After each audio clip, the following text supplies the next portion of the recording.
Hello everyone, welcome back to my channel. तो आज हमें बनाना है उपमा, जो कि बाबू को अच्छे से केयर करने के लिए बहुत ज़रूरी है। क्योंकि हम जब देखते हैं उसको तो थोड़ा अच्छा नहीं लगता और हमें महसूस होता है कि इसका जो हेल्दी के लिए भी बहुत ध्यान रखना पड़ेगा।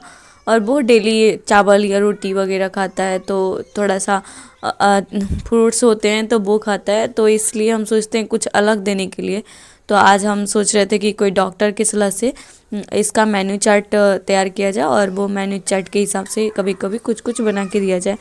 तो हमें भी कुछ अलग लगेगा कि हर एक दिन अलग है, और बाबू के लिए भी अलग हो जाएगा। तो बाबू को खाने में भी अच्छा लगेगा जब उसको पता चलेगा कि अलग अलग टेस्ट कैसा होता है। और जब नहीं पता चलता है तो शायद वो नहीं खा पाएगा, और उसे पता ही नहीं होगा तो शायद वो पसंद भी ना करे। इसलिए सब बच्चों को देना चाहिए, और जो उसके लिए अच्छा हो यानी प्रोटीन हो उसमें, तो उसी को देना चाहिए। तो हम एक मेन्यू चार्ट प्रीफर किए थे, बाबू के लिए बनाए थे, और वो 7 डेज के डेज का था। तो अभी कुछ कुछ ऐसे चीज़ें थी उसमें कि जो कि गर्मी में खाने के लिए फ़ायदेमंद है, लेकिन अभी देंगे तो वो ठंडा है, जैसे कि बनाना तो काफ़ी ठंडा हो जाता है, और अभी ठंड का टाइम है तो शायद उसको सर्दी ज़्यादा पकड़ेगा। तो अभी वैसा वाला कुछ नहीं दे रहे हैं, लेकिन हाँ कच्चा केला ज़रूर देंगे। और बाकी रागी का रोटी, चुकंदर बीट्स वगैरह होता है वो सब, मखाना वगैरह तो वो सब तो खैर डेली के लिए नहीं है। वैसे सब्जी वगैरह जब आएगा तो अब वो सब को अगर मंगवा के रखते हैं स्टोर करके, तो ज़्यादा दिन तो वो सब्जी वगैरह रखने का है नहीं। और बाबू है जो कि बाबू के लिए कितना ही बनाएंगे। और मेन बात ये है कि बाबू के लिए बनाएंगे तो उसमें मिर्च नहीं डाल पाएंगे, और यहाँ मिर्च हम लोग जब तक नहीं रहेगा तब तक हम लोग को ठीक ही नहीं लगेगा। तो अभी बना रहे थे उपमा, जो कि घी में, लेकिन हम फर्स्ट बार ट्राई करें। वैसे तो हम झूठ नहीं बोलते हैं, क्योंकि उपमा हम लोग वैसे ट्राई नहीं किए हैं। वैसे बेसिकली हम नहीं ट्राई किए हैं कभी। तो यूट्यूब पे सर्च करके और देखे कि उपमा कैसे बनता है। तो वैसे तो इजी था, जैसे कि जो भी सूजी वगैरह होता है, पता नहीं आप लोग क्या सूजी को कहते हैं, लेकिन सूजी हम बोलते हैं वैसे। तो वो है, उसके साथ उसको घी में भून देते हैं, और थोड़ा सा राई एक्स्ट्रा पड़ता है, और जीरा तो सब में पड़ता है। तो ये है, और नमक दिया जाता है, और इसमें हल्दी थोड़ा हम अपने टाइप से लगा दिए थे, अपने से दिए थे। और इसको अच्छे से, और बाकी जितने वेजिटेबल्स आपके साथ हैं, गाजर है, जो कि कैप्सिकम है, तो आप सब कुछ दे सकते हैं। तो हमारे पास सिर्फ था बंदा गोभी और फूल गोभी, तो दोनों को उसी को निकाले थे। और मिर्च तो देना ही नहीं था, और प्याज था, लहसुन था। तो यही सब बना के दे रहे थे ताकि बाबू को कुछ अलग डिफरेंट अच्छा लगे, और वो एक उत्साहित हो खाने के लिए। तो आज का मेन्यू में यही था। और जानते हैं कि जब हम जानकारी नहीं लेंगे, हम डॉक्टर से नहीं पूछेंगे, तब तक हमें जानकारी सही नहीं होगा, क्योंकि हम खुद से कितना कुछ नहीं कर पाते हैं। और तब ये सलाह हम डॉक्टर से लिए थे। तो उसको ब्रेकफास्ट में क्या देना था, मिड में क्या देना था, लंच में क्या देना था, और डिनर में क्या देना था। तो और जब शाम का टाइम जो खाना खाता है लंच में, उसके बाद थोड़ा बहुत कुछ स्नैक्स वगैरह, फ्रूट्स वगैरह दे दीजिए। तो वो सभी कुछ था। और डेली अगर उसका अच्छे से बच्चे हैं तो बच्चे को अच्छे से ख्याल रखना ही हमारा फ़र्ज़ है, क्योंकि वो अभी तो ना जानता है और ना ही बोल पाता है। तो उसको क्या ही पता है कि क्या नहीं और क्या है, क्या सही है। तो इसलिए हमको ज़रूरी है इस चीज़ को कवर करके रखना, कवर करते रहना, और समझते रहना कि वो कहाँ क्या पहन रहा है, कौन सा उसका क्रीम वगैरह हो, क्या साबुन वगैरह हो। तो ये सब का सारे को ख्याल रखना पड़ता है, सभी चीज़ों का ख्याल रखना पड़ता है, क्योंकि एक माँ का जिम्मेदारी है। और इसमें परवरिश में अगर कोई कमी है तो शायद हमारे ही जिम्मेदारी है वो ख़राब ना हो। तो इसलिए हम सोच रहे थे कि एक मेन्यू चार्ट बनाना चाहिए उसका खाना का।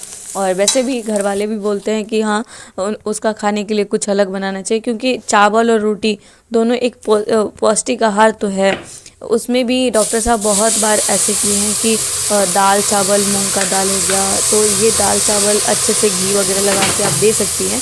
लेकिन कुछ अलग अलग डेली डिफरेंट करना बहुत ज़रूरी है, क्योंकि आप जानते ही हैं कि बच्चे जो हैं वो एक जैसे अगर खाना देते हैं तो वो नहीं खा पाते हैं, और खाते भी नहीं। और बहुत सारे ऐसे हैं कि अगर उपमा भी बन रहा है तो उसमें अगर खाना दिया जाए तो वो डेली नहीं खा पाएंगे, और एक ही चीज़ को नहीं खाएंगे और उनको अच्छा भी नहीं लगेगा।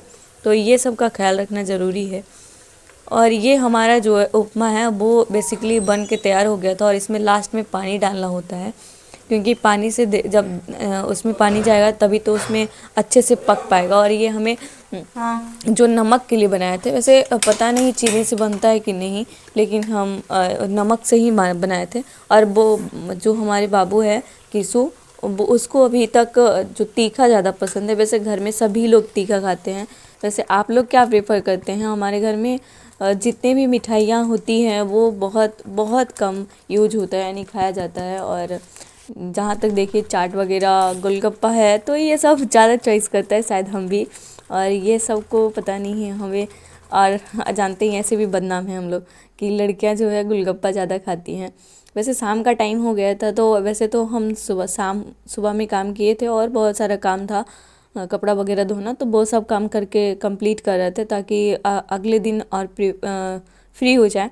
तो ये सब करने के बाद हमें टाइम जो भी मिला वो छत पे चले गए थे। अप्रॉक्स 12 बज गया था, और खाना तो कंप्लीट 8 बजे तक हो गया था।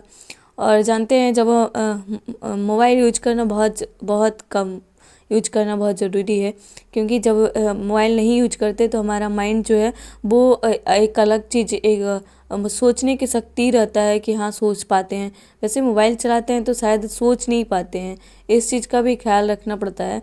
और जब हम किचन में मोबाइल नहीं ले जाते हैं और नहीं मतलब इसको यूज करते हैं तो शायद हमारा काम जल्दी हो जाता है, और जो काम है वो अच्छे से निपट जाता है। अप्रॉक्स 2 घंटा 2.5 घंटा में कंप्लीट हो जाता है। और हमारा काम है कि सुबह में शाम का जो किचन है वो साफ़ करके सोते हैं, तो सुबह में जो होता है उसका भी किचन सुबह में ही साफ़ कर लेते हैं थोड़ा बहुत, और बाकी वगैरह जो थोड़ा बहुत रहता है वो दोपहर में साफ़ करते हैं। क्योंकि अगर हमको दोपहर में छुट्टी ना भी मिले तो कोई बात नहीं है, ऐसा हमें ये ज़रूरी बच्चे का नहीं है। अब तो ये होमवर्क साथ हम कंप्लीट हो अपने बाबू चुका के है। साथ तो थोड़ा ये टाइम बच्चे स्पेंड कर हैं रहे जो थे। कि बहुत नादान हैं, लेकिन आज पता नहीं इनका मन कैसे पिघल गया और वो बुक लेके चले आए हैं। वैसे पढ़ने आता है लेकिन उतना उत्सुक नहीं रहते हैं, और ये भी बुक से, वो तो काफ़ी अजीब ही काम हो गया।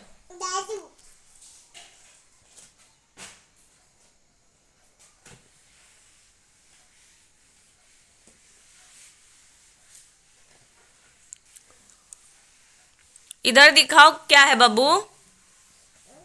तुम्हारे बुक में कौन सा मतलब चित्र है? बाबू का बुक में कौन सा चित्र है? देखे देखे देखे देखे, डायनासोर है। देखे, डायनासोर है बाबू का। हाँ, डायनासोर, डायनासोर है बाबू। ये किस चीज का बुक है बाबू? ये हटाओ ना, तुम हाथ हटाओ, तुम हाथ हटाओ। हमारा बाबू का छोड़ो ना, ये हमारा बाबू फिर अब तुम पढ़ने नहीं दोगे। ये हमारा बाबू का A3+ का है, तो अभी नहीं पढ़ता है, लेकिन अब मंगवाया गया है। और ये प्रैक्टिस के लिए कॉपी बुक है ड्राइंग का, लेकिन ये लड़का होते रहता है।